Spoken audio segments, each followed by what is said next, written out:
right, Sean Zittel here with undefeated prospect at lightweight, Ryan Garcia, aka Kid Kansas, won his step-up fight tonight, man. First of all, man, did you get that headbutt? Was that from a headbutt? This one's from a headbutt. I think if I got anything on this side, it's just from getting touched with the jab a little bit, but I had to take some shots to get mine in. Now, you know, the nickname Kid Kansas, the first thing I think we think about in boxing, maybe Victor Ortiz, Brandon Rios. Yeah.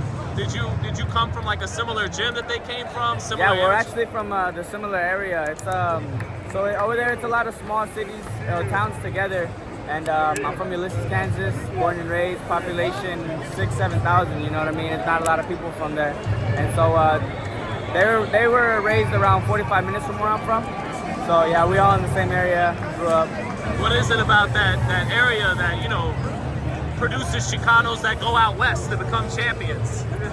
Honestly, man, I just think it's we work so hard to be seen and to be heard and to be noticed as fighters. You know, there's so many stars and future prospects and world champions that are out there. It just takes time for them to, you know, to get noticed. It took me a couple years to get noticed. You know what I mean? I was pro for 3 years, and then I was fortunate enough to get picked up by Top Rank. You know, all glory to God. And now we're here, man. Yeah, it's your second official fight with Top Rank. I guess you told me the fourth fight you fought on their card. Yeah. You know, Bruce Trampler, Brad Goodman, they really know boxing. What do you think they saw in you that made you sign on, that they wanted to sign you? For me, I think they seen more than just a fighter. They got to hear a little bit about my backstory through an interview. And I think my style is different. I have an interesting style. They know I'm a hard worker. They know I grind hard.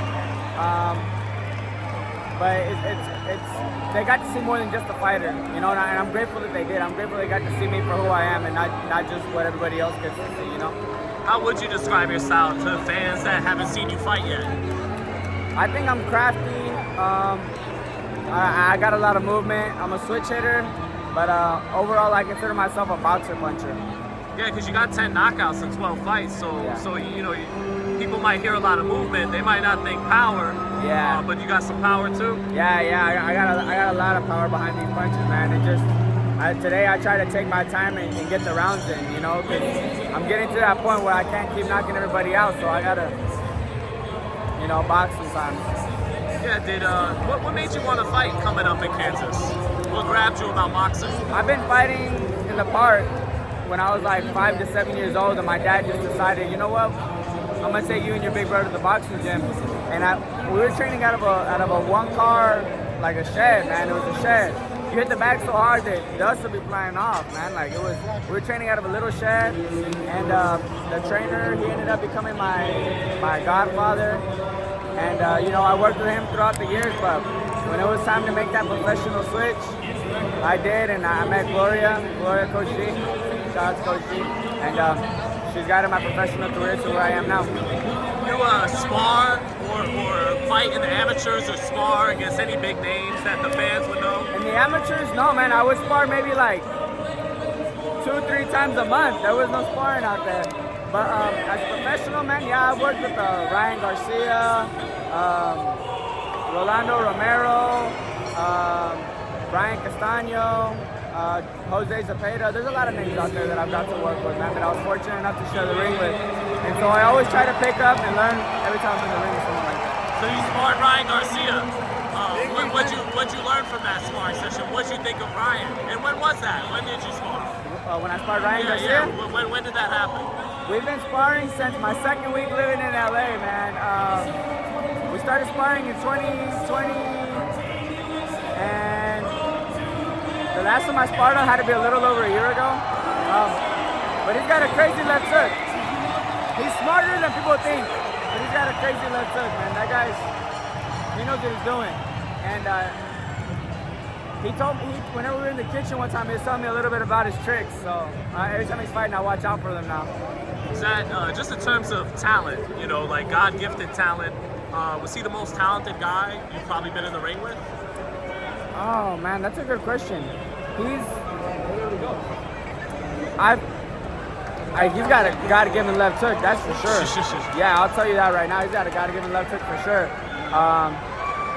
I think he does have talent. but I also feel like there's more, and this goes to every fighter. There's always levels, certain levels where you can pick up. Like maybe he could get better at on his footwork, or maybe he can, you can always do something better. Like myself, I can always get better. But I think he's a great fighter right now. I think he duped everybody the last fight. He pulled off a mastermind trick. Wow. But yeah. Yeah, man. So what's your goals in the division, man? You want to fight Tank next? I'm kidding. Like there's a problem. When I get there, I'm there. But I just want to keep growing, man, and keep getting better, elevating myself, and getting the right fights with Top Rank. And one day world champion, hopefully a title shot within the next 2.5 years, 3 years. And, just keep getting better, and gaining more fans. Yeah, he's only 21 years old, right? Only 12 fights 21. into it. So that's the timeline. You want to give yourself about 2.5, 3 years to get to the title picture and fight for a title? Max 2.5, 3 years. Yeah, man. I think if I keep getting these right fights, then we'll be in the talks with Top Rank and with Mr. Brad Goodman, and we'll just decide where my career goes. Well, best of luck to you, man. Good to meet you, Kid Kansas. 12-0, 10 knockouts. We'll be watching, man. Thank you, brother. Thank you, man. Thank you.